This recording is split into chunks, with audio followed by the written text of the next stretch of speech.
Napakarami ko ng mga na-encounter na nag-aaral ng Japanese, mapapinoy man o hindi. At ilan sa kanila nag-aaral by watching anime. Kasi syempre, paborito natin yun, di ba?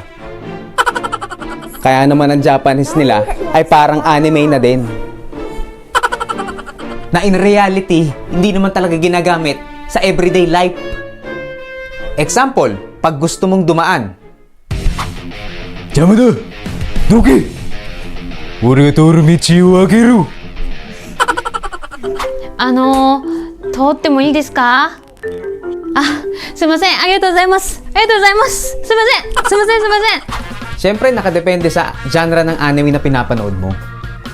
Kaya kung may natutunan kang salita na galing sa anime, isipin mo muna at itanong sa marunong kung natural ba siyang gamitin in real life. Kaya yun yaro.